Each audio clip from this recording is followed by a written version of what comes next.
Vous écoutez Repenser le monde, une production de Savoir Média adaptée au format balado et animée par Sophie Fouron. Bonjour, je m'appelle Sophie Fouron et il me fait plaisir de vous présenter une nouvelle série de débats sur des enjeux de société qui nous concernent tous. Pour ce faire, nous mettrons nos lunettes de philosophe, puisque, depuis l'Antiquité, aborder les sujets avec philosophie s'avère un besoin quasi essentiel pour comprendre nos sociétés. Bienvenue à Repenser le monde.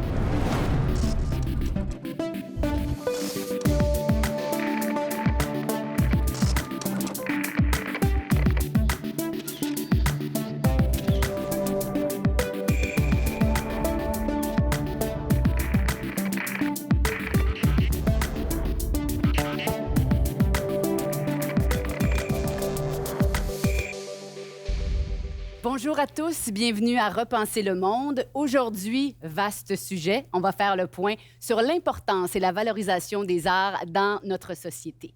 Pour en discuter avec moi, je vous présente tout de suite nos invités. Marie Barguidjan. Bonjour, Bonjour. Sophie. Auteur et spécialiste de littérature jeunesse, merci d'être avec nous. Guillaume Sirois. Bonjour. Bonjour, professeur adjoint au département de sociologie de l'Université de Montréal. Et David Lorrain, co-directeur artistique du Théâtre du CEP. Bonjour. Bonjour. Toujours à mes côtés, mon binôme, notre philosophe en résidence. Quel cadeau. Normand Baillargeon. Bonjour Sophie, très content d'être là. Merci beaucoup d'être là encore. Place au débat. Le débat fait rage depuis des années et continue de faire couler beaucoup d'encre. De l'emballage de lieux célèbres comme le Reichstag de Berlin par Christo et son épouse Jeanne-Claude, en passant par une simple banane scotchée sur un mur par Maurizio Cattelan et vendue 120 000 US, ou encore la création musicale de John Cage, qui n'est en fait que 4 minutes 33 de silence. Toutes ces œuvres suscitent, encore et toujours, la même question. Est-ce que c'est vraiment de l'art? Normand Baillargeon, est-ce que c'est possible de définir l'art? C'est une excellente question. Et la question est un champ de mine conceptuel, en fait. Je vais vous en donner quelques aspects. À l'origine, chez Platon et Aristote, on tend à définir l'art comme imitation, mimésis, disent-ils. Alors, on peut comprendre qu'il y a du bon sens à dire ça. Un roman, c'est une imitation de la vie, un film, une pièce de théâtre, etc.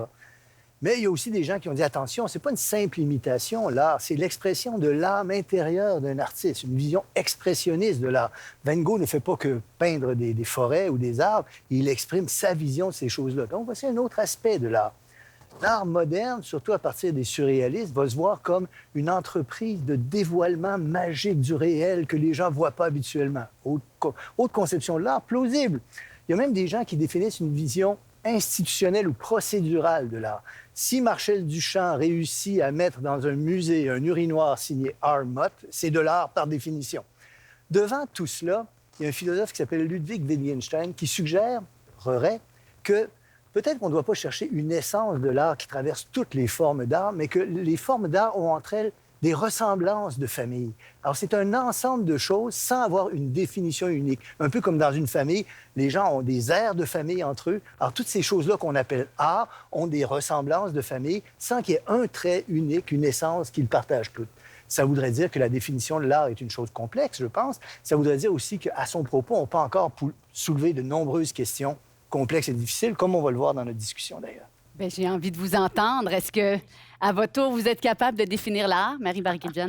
Oui, c'est un concept très flou, très vaste, qui a aussi beaucoup bougé à travers les siècles et qui bouge encore. Donc, ça, c'est un signe de bonne santé quelque part, parce que ça continue à vivre. À évoluer, oui. Pour moi, l'art, c'est d'abord la trace de notre passage sur Terre. Parce qu'au fond, c'est un peu un lieu commun de dire ça, mais c'est quand même ce que les humains laissent comme trace au fil du temps, des siècles, des civilisations. Donc, et puis, c'est sûr, comme Normand vient le dire, il y a plusieurs entrées en matière, la fonction de l'art, sa valeur esthétique, etc. Mais pour moi, il n'y a pas d'art s'il n'y a pas une émotion. Donc, un dialogue avec la personne qui le regarde. Donc, ou qui l'écoute, puisque là aussi, on peut élargir le concept de l'art à tous les arts. Mais jusqu'où, je ne sais pas. On peut en discuter peut-être un peu plus tard. On se souvient de l'émotion. Je pense qu'on va en parler. Je pense que c'est très important. Oui, on va en parler beaucoup de l'émotion. Guillaume? Oui, ben moi, je répondrais après le point de vue philosophique, d'un point de vue sociologique. Hein, puis en général, la sociologie fait une réponse un peu plate à ça en disant qu'est-ce que l'art? Ben, ce que les artistes considèrent être de l'art, hein, tout simplement. Et bon, plate en surface, parce qu'au fond, si on entre là-dedans, je pense qu'il y a une certaine richesse conceptuelle autour de ça, c'est-à-dire les artistes sont les maîtres d'œuvre de l'art et donc ont aussi la possibilité sans cesse de la modifier. Hein. Donc, dans la capsule, on vient de voir toutes sortes d'exemples là, où, au fond, les artistes ont poussé un petit peu les limites hein, de ce qu'on considérait de l'art. Bon, la banane, par exemple, c'est peut-être une des dernières controverses, mais qui pointe vers ça, je pense. C'est-à-dire, souvent, ces artistes se réclament de Duchamp, là, justement. Bon, l'artiste a le droit maintenant de déclarer qu'est-ce que l'art, mais il y a une théorie sociologique que moi j'aime bien de Nathalie Heinig qui dit, voilà, l'art progresse par transgression progressive des artistes. Hein. Les artistes font une transgression, font quelque chose qu'on ne sait pas trop si c'est de l'art, et puis le milieu de l'art va réagir hein, en écrivant, en débattant, etc. Puis ultimement va intégrer cette chose-là comme étant de l'art. Bon, je pense que plus personne ne remettra en question aujourd'hui que Duchamp c'est de l'art, par exemple. Mais au départ, ça s'est posé. Donc voilà, on est dans cette espèce d'expansion perpétuelle de l'art. Puis je pense que ça explique beaucoup de l'évolution de l'art, en tout cas au 20e siècle. Ça explique aussi beaucoup de débats et de controverses autour de ce concept-là. Absolument. En philosophie, souvent, on aime invoquer l'idée qu'il y a des concepts qui sont par nature polémiques, sur lesquels il peut y avoir... L'art, c'est peut-être un concept qui est essentiellement polémique, à propos duquel on peut débattre. Mais aussi par rapport... Excusez-moi. Je m'excuse, on va laisser la parole à David peut-être et sa définition. De l'art. Je trouve tellement que c'est une belle question. Je trouve qu'il y a autant d'êtres humains qu'il y a de façons de voir ce qu'est l'art. Puis c'est ce que je trouve beau. C'est des concepts comme l'amour, la mort. C'est tellement vaste. Puis je pense pas qu'il y a un moment dans l'histoire où on va mettre le doigt sur c'est quoi l'art. Mais pour moi, comme artiste, il faut qu'il y ait une tentative. Puis j'ai été appelé à décrire ce qu'était l'art pendant ma formation parce que j'étais très adepte du théâtre invisible, des pataphysiciens, puis de tout ce qui était un petit peu en marge. Et on me disait, c'est pas de l'art ce que tu fais là. Et j'ai été appelé à me défendre jeune dans ma formation d'acteur et de mettre le doigt sur ce que je considère maintenant être de l'art. Donc, c'était pour moi encore aujourd'hui de l'art ce que je faisais, c'est-à-dire une tentative d'un être humain d'aller toucher l'affect d'un autre être humain par le biais d'une œuvre qui serait un espèce de mélange de conscient et d'inconscient.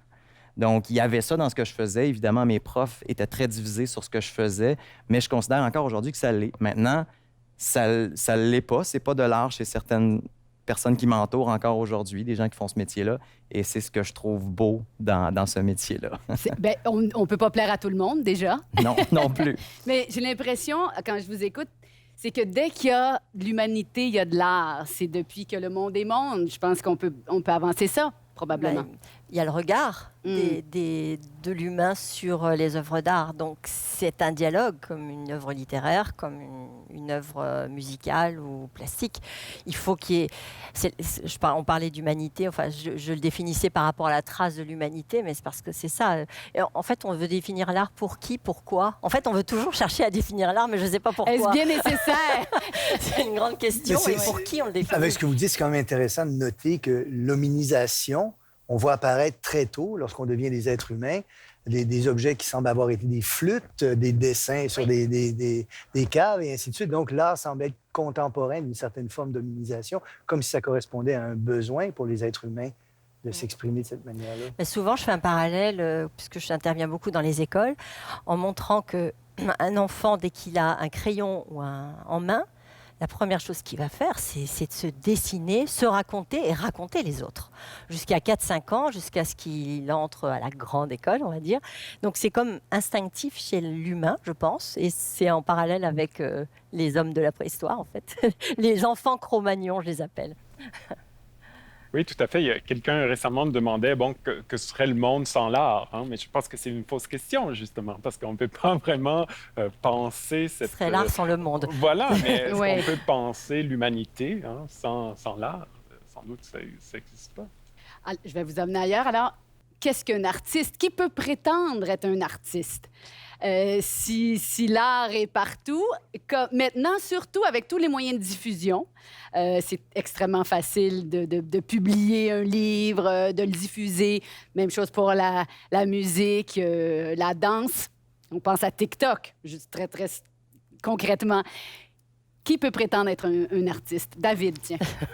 C'est la grande question de notre époque chez les artistes parce que tu viens de le nommer avec les applications puis tout ça via Instagram, des gens vont venir cogner à la porte des grands théâtres en disant ben regardez, j'ai 200 000 personnes qui me suivent sur un réseau, donc je suis une artiste, je fais des chorégraphies, je chante. Et là, on revient à quelque chose qui est de l'ordre du mimétisme. À ce moment-là, il n'y a pas vraiment de démarche. Et moi, ce que je mets toujours de l'avant quand je parle de la différence entre un artiste puis quelqu'un qui va faire des vidéos, c'est la démarche artistique. C'est quoi qu'il y a derrière? Qu'est-ce que tu veux faire avec ce que tu projettes? La pensée qui est derrière.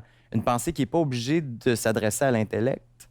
Parce que souvent, on va faire ce lien-là. C'est pas parce qu'il y a une réflexion intellectuelle derrière l'acte artistique que nécessairement, ça va être quelque chose d'intellectuel. Au contraire, mais ça prend une démarche, en fait, pour moi, à la base de toute chose.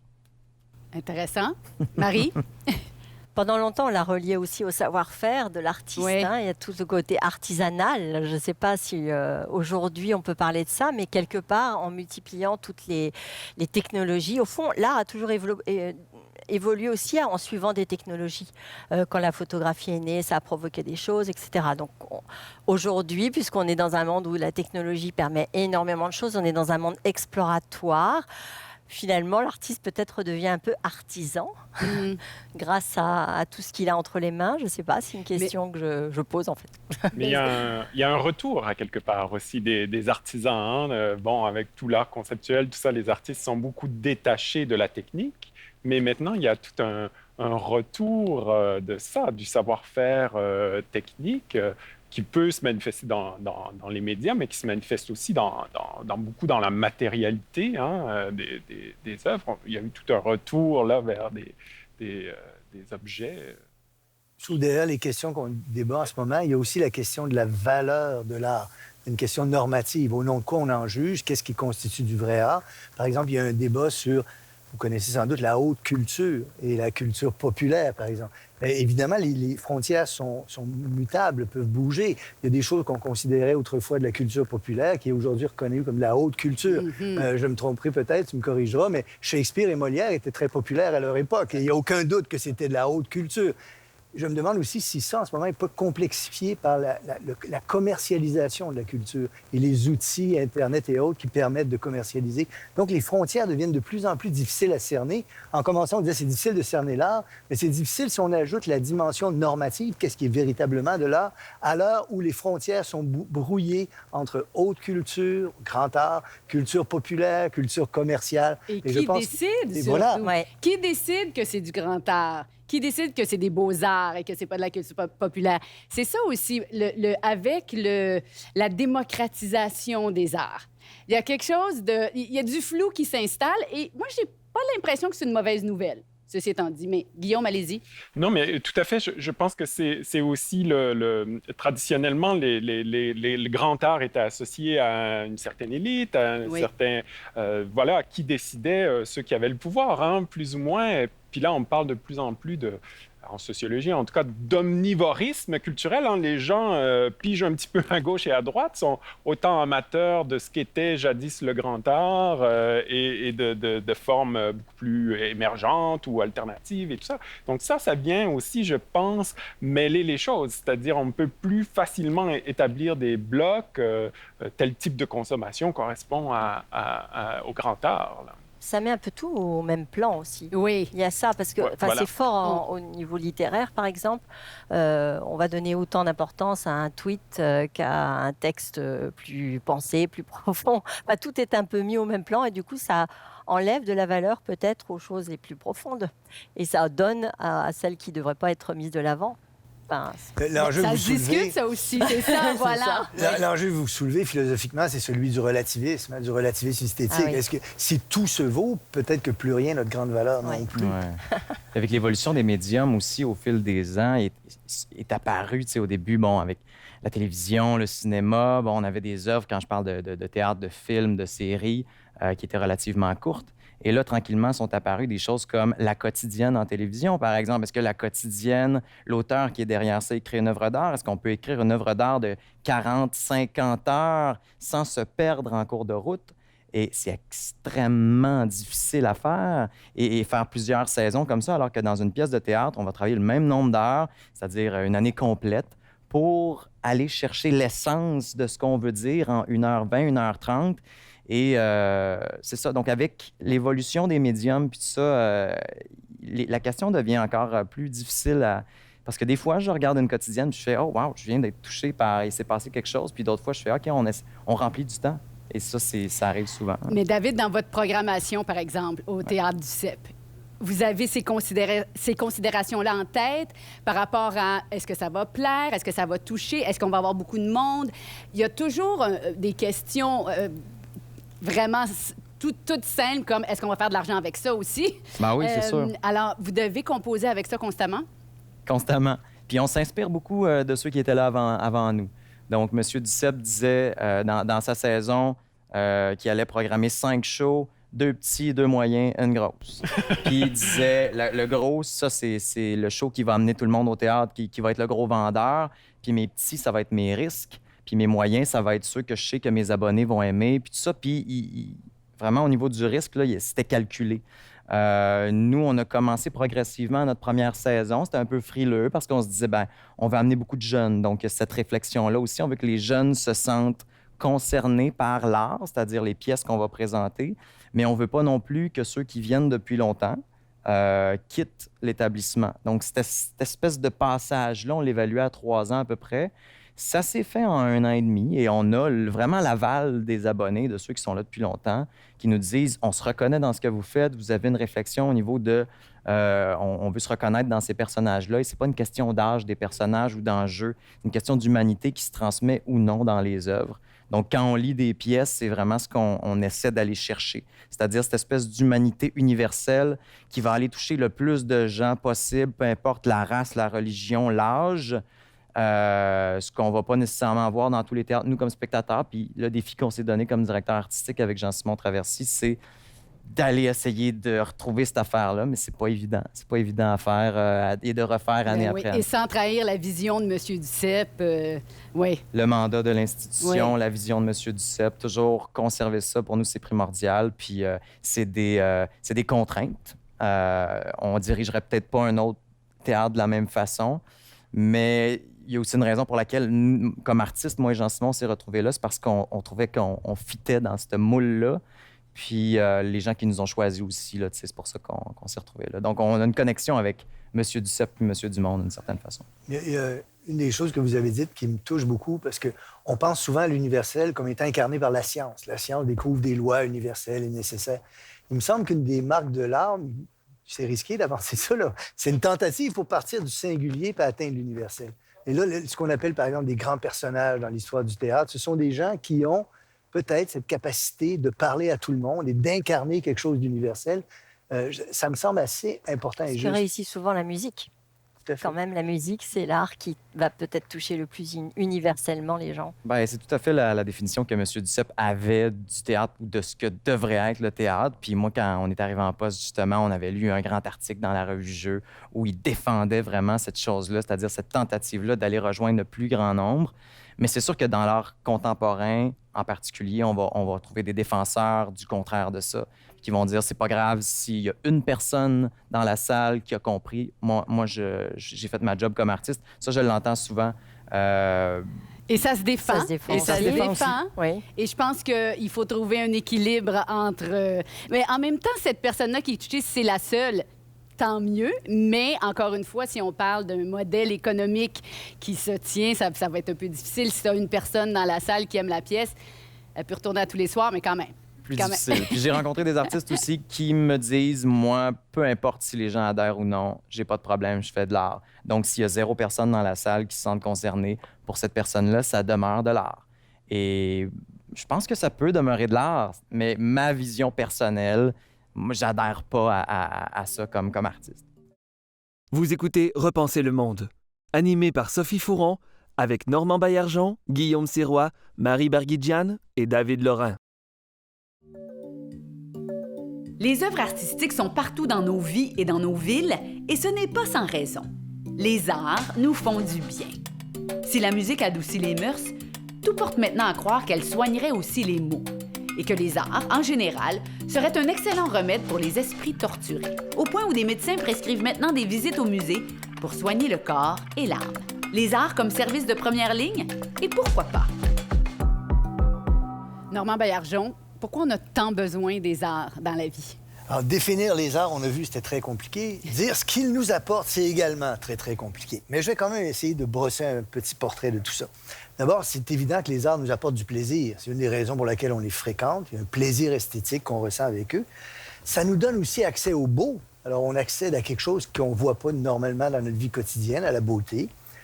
J'insisterai aussi pour dire qu'on apprend des choses de l'art. Alors, Aristote soulignait ça dès le début de l'aventure de la pensée occidentale. L'art imite les actions humaines et on apprend des choses sur le monde et sur nous-mêmes à travers les arts. C'est donc extrêmement important. Un grand économiste français qui s'appelle Bernard Maris m'avait déjà dit « Si je veux comprendre le fonctionnement de l'argent, je vais consulter un économiste. Mais si je veux savoir ce qu'est l'avarice, je lirai Balzac. » Et donc, là, il y a la possibilité d'apprendre des choses à travers des lectures, des fréquentations.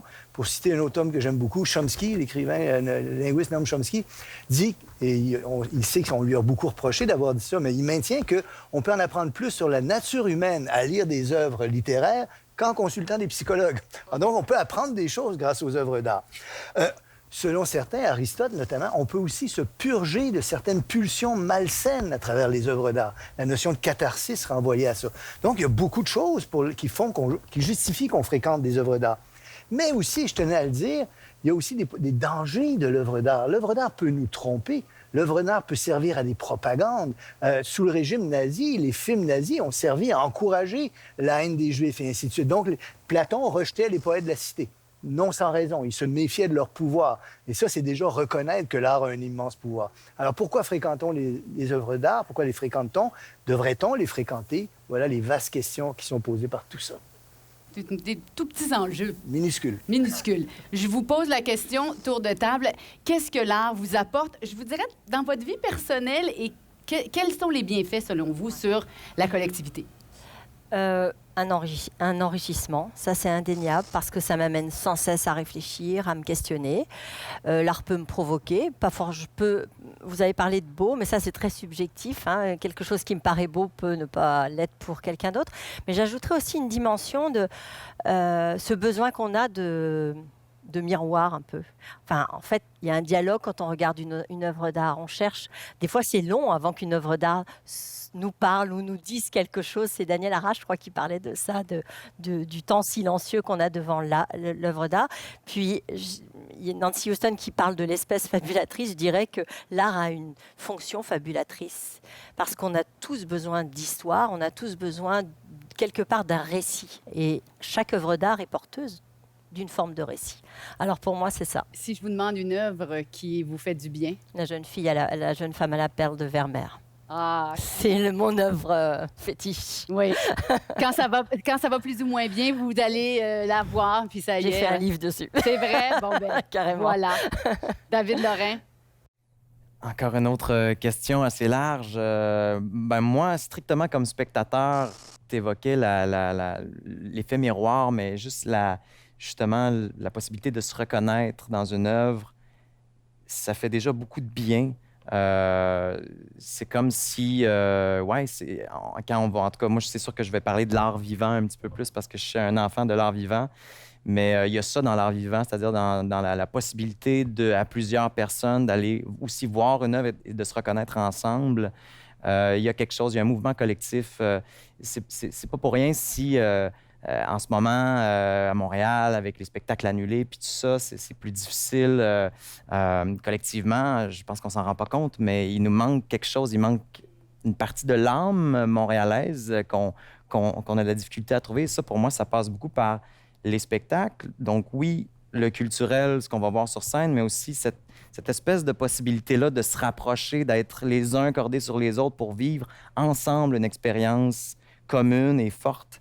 Donc, moi, personnellement, puis c'est pour ça aussi que j'ai étudié en théâtre puis que je fais ça, c'est cette expérience-là qui vient me chercher comme consommateur d'art et de culture. Maintenant, je vais au musée aussi, mais pour moi, c'est quelque chose qui est plus un recueillement ou qui va me donner de la stimulation intellectuelle qui va ensuite m'aider au théâtre, étrangement. Puis c'est quelque chose qu'on fait aussi les acteurs puis les metteurs en scène.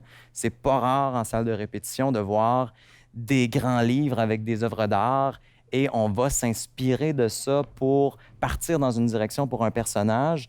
Même chose pour la musique aussi. J'ai travaillé avec des metteurs en scène qui nous dirigent en nous disant, par exemple, écoute tel compositeur, c'est ton personnage. Et comme acteur, tu es sur scène et tu n'as pas ton texte en tête, il est acquis. Tu as cette composition-là et ça te place le corps et ça te donne une grandeur. Et pour plusieurs acteurs, la musique est supérieure au théâtre parce qu'elle vient inspirer la fibre même de l'acteur. Donc, voilà, j'ai dérogé un petit peu. Non, mais, non, pas du tout. Une œuvre qui vous fait du bien, David Lorrain? Je reviens toujours à Mort d'un commis voyageur de Miller au théâtre, qui pour moi, ça a été un fondement dans le théâtre contemporain et j'y reviens régulièrement. Votre classique à vous. Ouais. Guillaume, à votre tour. Oui, ben j'enchaîne sur ce que vous venez juste de dire, c'est-à-dire l'art, mais quel art aussi, hein? Parce qu'il y a ça dans vos commentaires, c'est-à-dire quand on va au théâtre, puis quand on écoute la musique, puis quand on va au musée, peut-être on ne cherche pas la même chose aussi, hein? On cherche différentes expériences. Donc, moi, j'aime beaucoup l'idée aussi qu'on se connaît mieux à travers l'art. Hein? Ça, je pense que c'est fondamental, en fait. Je pense que c'est peut-être ce qui m'intéresse le plus dans l'art.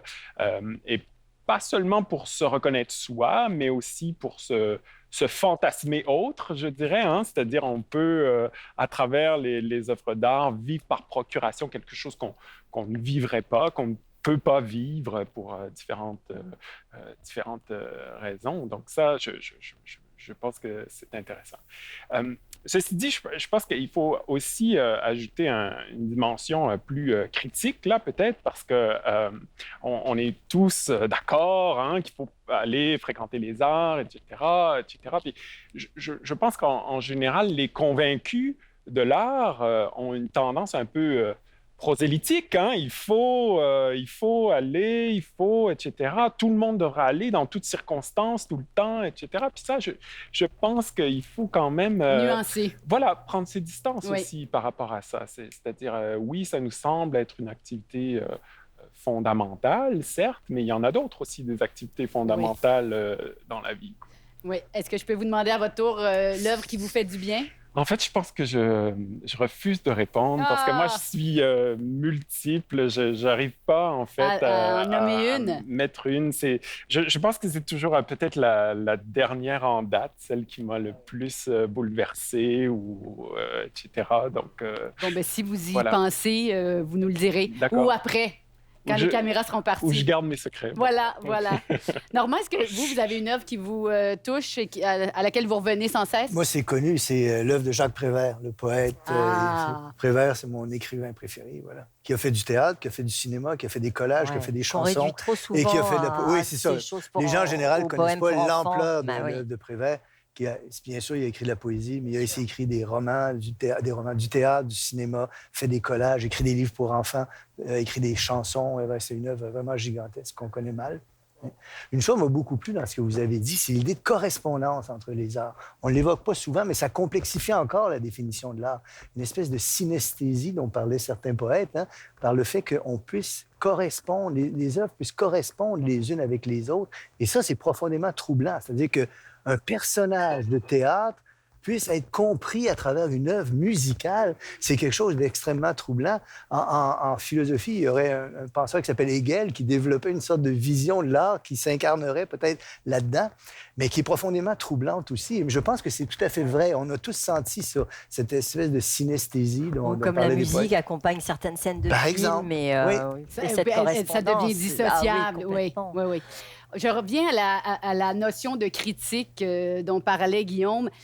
Est-ce que c'est possible? Nous, on est tous convaincus. On y va au théâtre et au musée, on lit et tout, mais est-ce que c'est possible de vivre sans les arts?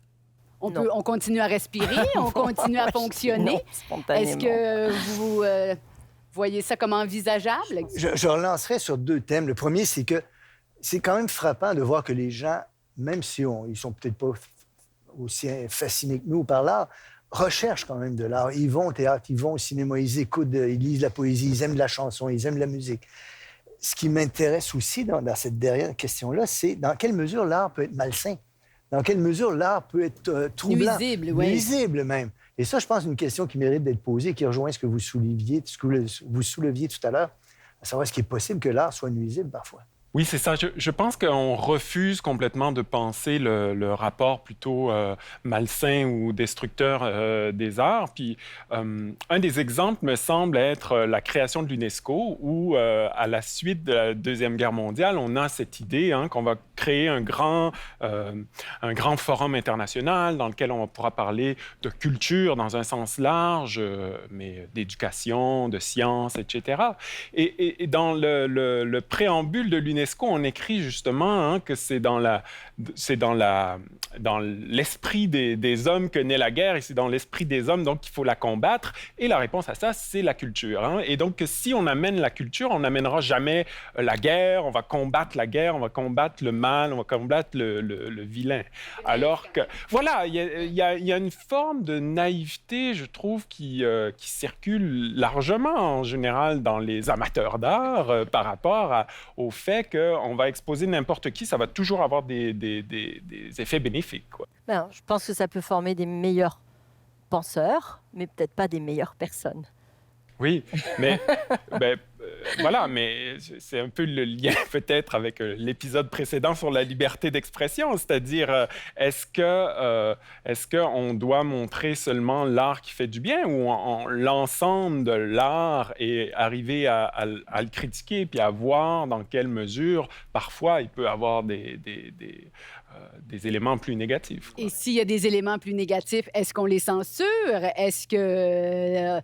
ça, c'est une vaste question encore. Est-ce qu'on brime une certaine liberté d'expression créatrice? Il faut que le dialogue soit ouvert.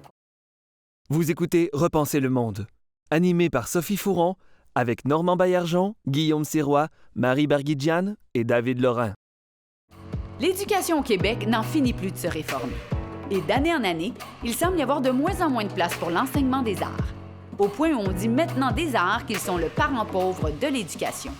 Alors que la preuve est faite depuis longtemps qu'ils contribuent à la persévérance scolaire et à la formation de citoyens qui se révéleront plus engagés et, faut-il le dire, plus cultivés. Alors pourquoi si peu de moyens sont-ils consacrés à l'enseignement des arts dans la formation de nos jeunes? Normand Baillargeon, comment est-ce qu'on peut faire en tant que société pour vraiment se donner les moyens de nos ambitions culturelles? Alors, je pense qu'un élément de réponse absolument important, à mon avis, c'est l'éducation. Par l'école et par l'éducation, c'est là qu'on peut donner le goût des arts. Je rappelle qu'il y a beaucoup d'enfants qui ne goûtent pas assez à la maison. Alors, c'est à l'école qu'ils ont la seule et unique possibilité d'entendre de la musique qu'ils ne connaissent pas, d'aller vers le théâtre, d'aller vers des formes d'art qui leur sont inconnues à la maison parce que le milieu culturel familial est plutôt pauvre. Donc, valoriser les arts à l'école m'apparaît important. Il se fait des choses au Québec, il y a des programmes particuliers en art, mais c'est trop souvent le parent pauvre à l'école. Et là, c'est collectivement qu'on peut décider de valoriser les arts comme ça. Il y a évidemment les politiques publiques qui servent à valoriser les arts. Je ne m'éterniserai pas là-dessus parce que je ne connais pas très bien les budgets et les politiques publiques, mais c'est clair qu'il y a une façon par les politiques publiques de valoriser les arts. Il y a un danger que je pressens aussi dans la valorisation des arts, c'est qu'on vit un moment de commercialisation de tout. Et la commercialisation de l'art risque de nous amener à valoriser des choses qui sont peut-être pas toujours des œuvres d'art ou des œuvres d'art importantes ou respectables. Et je soulèverai quelque chose qui a rapport avec ce que vous avez soulevé tantôt, cette universalisation. Je pense, avec le poète bengali Tagore, là, que c'est important que les gens goûtent à toutes les grandes gloires de l'humanité. Tagore disait, dès qu'on apprécie, qu'on aime une œuvre d'art, elle devient nôtre. Et laissez-moi goûter ce plaisir sans mélange de penser que toutes les gloires de l'humanité sont à moi. Et je pense qu'il y a une forme d'universalisation possible ici, que l'UNESCO a ratée, mais que l'art permet. Et ça permet de connaître et de comprendre les frères humains, comme disait vous savez qui. C'est beau ça, quand même. Comment est-ce qu'on valorise les arts, Marie Barguidjian? C'est sûr que comment on les valorise aujourd'hui. Je suis en train, tout d'un coup, pendant que vous parliez, je pensais au moment du confinement. Puis je me suis dit que sur toutes les plateformes Facebook, on avait chanté, on avait montré des œuvres d'art, on avait lu des textes, etc. Et puis après, une fois le confinement parti, enfin terminé, ou plus ou moins, on les a un peu laissés tomber, les artistes, au fond. Donc il y a un problème, à mon avis, là, sur la position peut-être gouvernementale, la position de notre société par rapport à l'art, de l'engagement par rapport aux artistes, et aussi du fait d'arrêter de donner toujours tout gratuitement à travers ces médias sociaux. Combien d'artistes se sont produits sur les médias sociaux pour nourrir ce confinement sans être Et payés. nourrir ce besoin essentiel, je Voilà. rajouterais, parce qu'on Donc. s'est bien rendu compte à quel point c'est important de se faire et divertir et nourrir Voilà. par tous Après, ces il y a arts. des efforts quand même dans notre société. Il y a des saisons d'art mural qui sont extraordinaires à Montréal. Ça, c'est très beau. On a mis des pianos dans les rues. Je trouve ça formidable. Mais voilà, il y a un point d'achoppement là qui manque avec l'éducation. Je pense que moi qui vais beaucoup dans les écoles, je ne comprends pas en fait. Vraiment, ça m'échappe parce que les enfants manquent de points de repère du coup dans la façon dont ils grandissent. Il faut qu'ils se situent. Et j'ai donné à Saint-Hyacinthe justement un cours d'histoire de l'art aux profs, mais elles m'écrivent encore, ça fait 10 ans, elles m'ont dit: mais ça a complètement changé notre approche, même par rapport à la littérature jeunesse, on fait des liens dans l'illustration, et cetera». Enfin bon, voilà, ça leur a donné des points de repère qu'elles peuvent transmettre aux enfants. Donc c'est peut-être aussi au niveau universitaire qu'il faut nourrir à la formation des enseignants. C'est ça, il y a la Quelque formation des chose, maîtres pour qui est qu'ils puissent se importante, oui. transmettre. Mais c'est une certaine peur aussi, non? Peut-être de Ça fait peur. ces enseignants de se commettre ou de ne pas, Oui, de parce pas que- avoir les mots, de ne pas être capable d'y aller. Oui, de- parce que c'est réservé aux spécialistes. Ouais, On voilà. parle d'art, et puis c'est des spécialistes qui s'occupent de ça. Il y a comme une incompréhension que non, ça fait partie de ta vie. Tu peux l'intégrer, et aussi sans avoir une connaissance. Enfin, moi, j'écris des livres sur des artistes. Quand j'arrive avec mon livre sur Riopelle, la plupart des profs connaissent rien. Ils ont juste l'image de Riopelle, vieil ermite à l'île aux oies, voilà, à la fin de sa vie. Mais elles connaissent pas tout son cheminement. Et là, tout d'un coup, on leur parle de ça. Je montre les œuvres aux enfants qui sont capables spontanément, par leurs sensations, leurs émotions, leurs réflexions, de dire des choses. Ils n'ont pas besoin d'avoir l'historique. Ça peut venir après. Donc, on peut faire une approche beaucoup plus spontanée et enlever la peur, désacraliser les choses un peu. Tout à en fait. Moi, un de mes premiers jobs dans le milieu culturel, c'était de faire des visites dans un musée. Puis justement, les enfants devant Riopelle, hein, c'est merveilleux. Ils ont plein de choses à tellement de dire. choses à dire. Ils s'éveillent tout de suite, alors que c'est souvent difficile avec les adultes. Ils veulent rien dire, ils veulent pas avoir l'air idiot, etc. Oui, ils ne veulent pas avoir l'air idiots, surtout Voilà. en art abstrait. Oui, voilà. Mais c'est fascinant quand même, ça aussi. Il y a une déconstruction à avoir. Il faut arrêter de se donner des complexes par rapport, surtout à l'art contemporain ou à tout ce qui est contemporain, je pense, au niveau de l'art. Et c'est accessible à tous. À partir du moment où on est touché, on n'est pas obligé d'avoir toute l'histoire des derniers Non. siècles de Ça, on l'histoire. peut faire marcher notre regard, Voilà. déjà, tout simplement. Il hein. faut se permettre de pas tout comprendre. Il faut être indulgent. Ben oui, puis moi, si je pense aux profs qui m'ont amené vers l'art, parce que je me destinais pas du tout vers un cheminement vers les arts, mais ceux qui m'ont éveillé, c'est pas nécessairement les plus intellectuels, c'est ceux qui nous montraient l'œuvre et qui disaient « parlons-en ». Et là, ensuite, ben il y a une discussion qui se passe, puis là, ça t'éveille sur plein de choses, sur ce que tu viens de vivre. Puis, donc, je pense que les profs, je peux comprendre que des fois, vont avoir une réserve quand on va parler d'une œuvre d'art, de pas trop se mouiller, puis tout ça, mais juste de mettre en contact l'étudiant avec l'œuvre d'art, c'est déjà 90 % du travail. Faites-les parler, puis ça va faire le travail déjà. Et les visites au théâtre, là, vous en avez peut-être avec les jeunes. Ouais. Ça se passe beaucoup à Denise Pelletier. Oui. Moi, je me souviens avoir été au théâtre petite à Denise Pelletier. C'est important, ça aussi. Ça fait partie d'une formation académique, je crois. Mais est-ce que c'est trop peu? Est-ce que c'est trop de classiques? Ça aussi, c'est une question dont on peut débattre. Qu'est-ce qu'on leur montre à ces jeunes-là? Ben, personnellement, mon point de vue à moi, c'est que c'est un trop peu, oui, et trop de classiques, oui. Ceci dit, ça tend à changer. Je vois de plus en plus de profs intéressés vers des œuvres contemporaines. Je pense que les profs, tranquillement, comprennent que un être humain peut rester traumatisé par une œuvre d'art avec laquelle il n'y a eu aucun contact. Et pas vouloir moi, y retourner ben, jamais. C'est ça, pas Ouais. vouloir y retourner jamais. Puis ça, c'est un problème que moi, je vis dans ma vie personnelle, c'est-à-dire que j'essaie d'emmener mes amis avec qui je suis allé au secondaire, avec qui que je connais depuis longtemps au théâtre. Et c'est l'explication qui revient le plus souvent quand on me dit non gentiment, c'est ah, écoute, non, moi, le théâtre, c'est pas pour moi, là, au secondaire, là, j'ai vu telle pièce. Oui, mais ah! Et on a dans ces belles matières-là, ces étudiants-là, ces jeunes-là, des belles éponges et on va leur sacrer un cours d'histoire. Et c'est pas d'un cours d'histoire dont il y a besoin, c'est d'humanité, c'est de comprendre que l'art, c'est pas nécessairement juste ce qui s'enseigne avec des dates puis avec un auteur précis. Donc, pour moi, si j'avais la possibilité d'enseigner à des futurs enseignants en théâtre ou en art, ce serait important qu'ils comprennent ça, qu'au-delà des dates, parce que j'ai eu aussi des profs qui m'enseignaient les dates puis les mouvements, mais je me rappelle de rien de ça. Je me rappelle de quand on m'a mis en contact avec des œuvres. Et donc, oui, il devrait y en avoir plus. Je pense que le ministère de la Culture et le ministère de l'Éducation, et on le dit depuis des décennies dans le milieu. Parlez-vous, oui. Parlez-vous, il y a tellement à faire ensemble. Puis dans la capsule, on parlait que oui, l'art faisait des citoyens plus engagés, plus cultivés, mais plus empathiques aussi, et des gens qui vont aussi peut-être mieux voter. Et on voit chez nos voisins du Sud, l'art n'est pas subventionné. En tout cas, le théâtre n'est pas subventionné avec les dérèglements qu'on voit, c'est-à-dire qu'on va réagir à ce qui se passe dans la société de drôle de façon. On n'a pas de repères. Souvent, l'art va être une solution. Puis je trouve aussi qu'à l'école, ça va chercher des enfants qui sont pas forcément les plus académiques. Justement, ça leur provoque des choses et ils sont étonnants, ces enfants-là. Voilà. Souvent, j'ai eu des expériences comme ça qui les a valorisés, en fait. Ce que vous avez abordé, c'est un débat très présent en éducation. Le débat qui concerne une vision essentiellement, il ne faut pas les opposer comme s'ils n'étaient pas réconciliables, mais une vision essentiellement expressionniste de l'enseignement des arts et une vision axée sur un curriculum transmettant des savoirs. Et je pense, j'avance modestement l'idée qu'il arrive aussi que des gens n'entrent plus dans le domaine des arts parce qu'on ne leur a pas transmis les savoirs qui étaient nécessaires pour apprécier ce que... Alors, imaginez, par exemple, un curriculum d'enseignement de la musique purement expressionniste. On invite les enfants à jouer, à s'amuser, à composer, etc.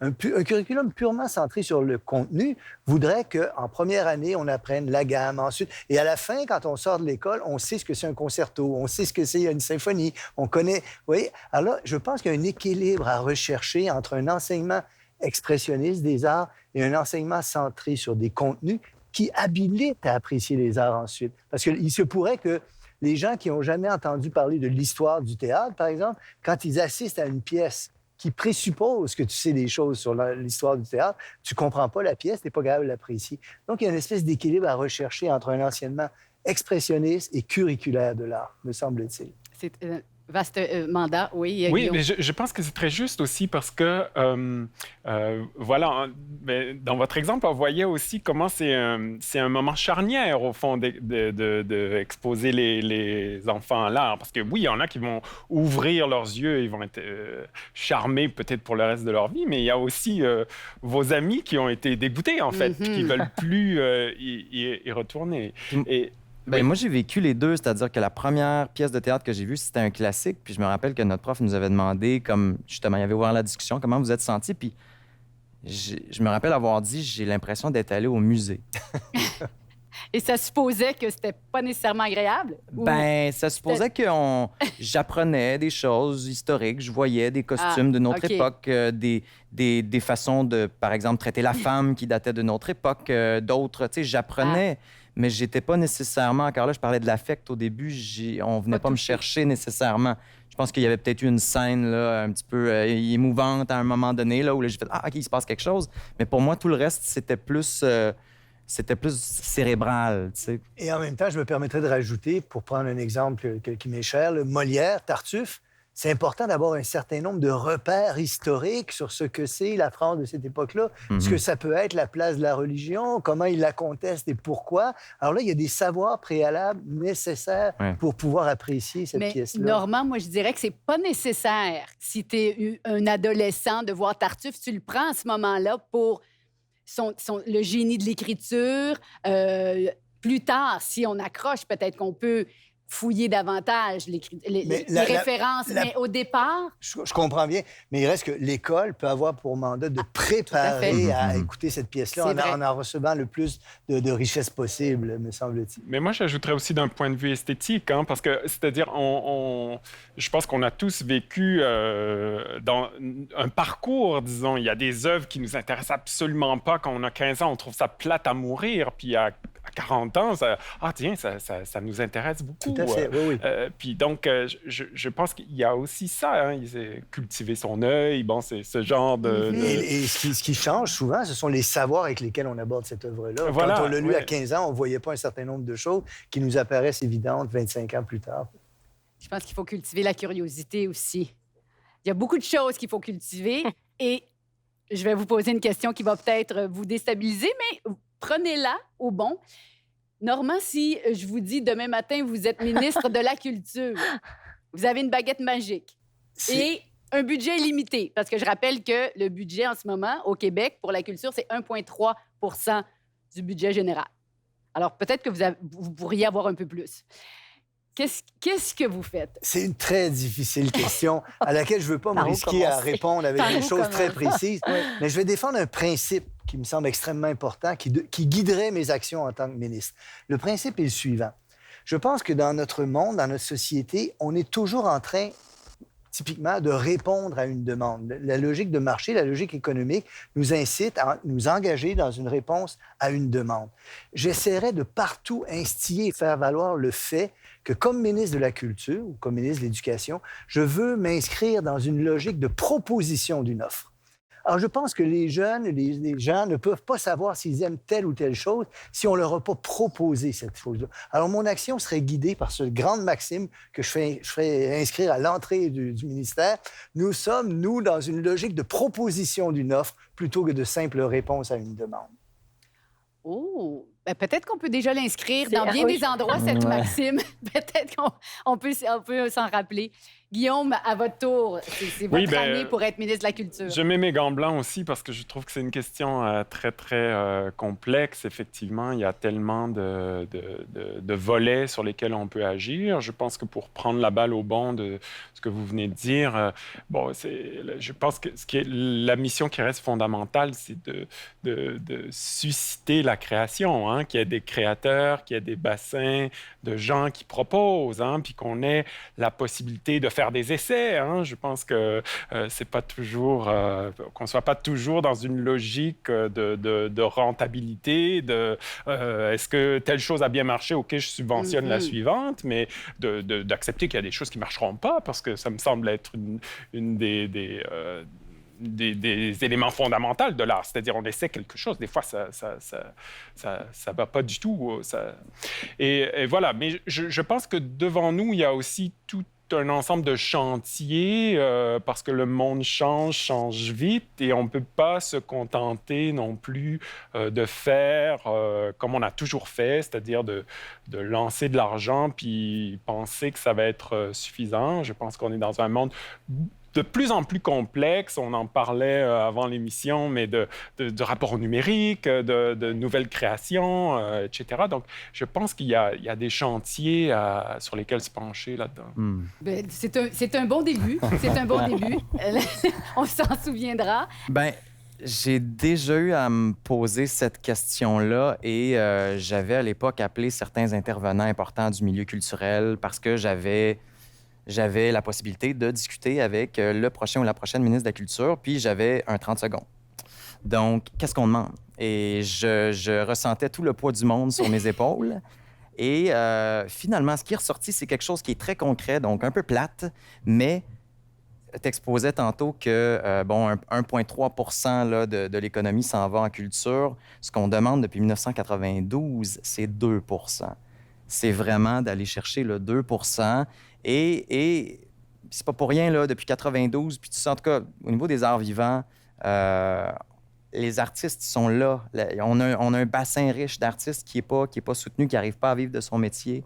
On aurait une offre qui est très forte. Il y a aussi toute la question de l'identité québécoise là-dedans, dont on n'a pas parlé pendant autour de la table, Qui est à mais défendre, qui est oui. très, très à défendre, parce que nécessairement, les arguments qui vont aller à l'opposé, qui vont ramener vers le 1 ça va être des arguments, justement, mais aux États-Unis, eux autres, c'est 0,1 puis au Canada anglais, c'est moins. Pourquoi? Il y a toute cette question-là d'identité, puis d'identité qui est encore en formation, c'est-à-dire que le Québécois, comme tel, c'est pas comme le Britannique où quand tu vas au théâtre à Londres, eux autres, ils défendent une histoire qui est centenaire et nous, on est encore en train de la créer, c'est très sensible et c'est pour ça qu'il faut aller chercher ce 2 %-là. Maintenant, il y a des pays en Europe où ils vont chercher du 8, du 10 l'Islande, l'Allemagne, qui sont des pays où puis on le sent, puis on voit. Puis ça serait le point numéro 2 de ce que je ferais comme ministre de la Culture. Ce serait de donner le numéro de téléphone du ministère de l'Éducation, au ministère de la Culture, puis qu'il aille prendre un verre. Ça serait la deuxième. Mais d'aller au théâtre avant, puis après qu'il aille prendre un verre. Ou C'est ça, Ouais, c'est ça. Ah, Ah, c'est ça. Dans la même soirée. Marie, à votre tour. Alors moi, je pense, je pars du fait qu'un Québécois sur deux a de la difficulté à lire et à écrire et à comprendre.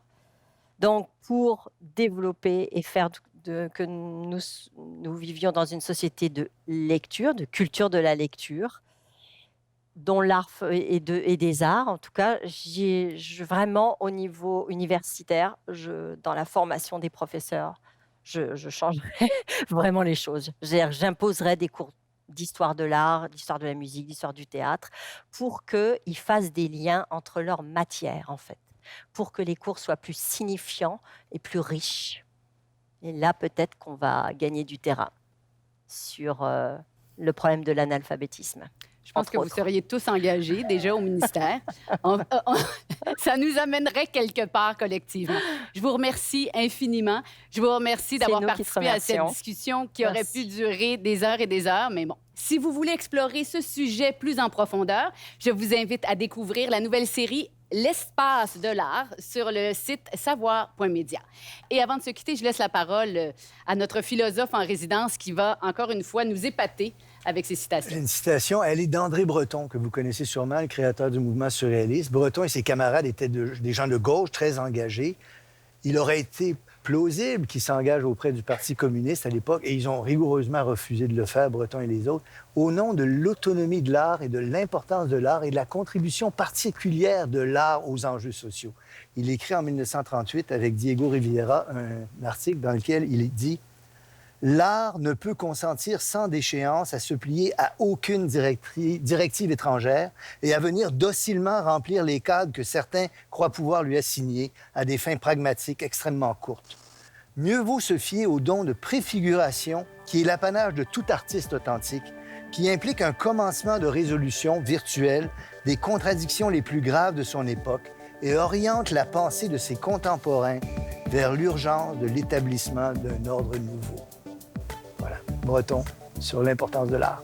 Rien à dire. Ouais, rien à dire, exactement. Formidable mot de la fin. Merci beaucoup. Merci beaucoup d'avoir été là. Merci à vous. À très bientôt pour repenser le monde ensemble. C'était Repenser le monde, une série adaptée au format balado et animée par Sophie Fouron, avec Normand Baillargeon, Guillaume Sirois, Marie Barguidjian et David Lorrain. Merci à toute l'équipe. À la réalisation, Éric Desavages. Au conseil au développement, Normand Baillargeon et Sophie Fouron. À la recherche, Jean-Luc Filion. À la direction de production, Michel Sabourin. À la coordination de production, Camille Renaud. À l'assistance de production, Coralie Heiler. À la prise de son, René Fleurant. À la direction technique et au mixage sonore, Éric Ranzenhofer. À la technique générale, Daniel-Paul Bourdage, Christophe Bureau et Sylvain Huppé. Au montage, François Grondin. À la production déléguée, Lisa-Marie Lampron. À la direction générale et à la production exécutive, Nadine Dufour. Avec la participation de Jérémy Desbiens. La musique de ce balado provient de BAM Music Library. Repenser le monde est produit en partenariat avec le gouvernement du Québec.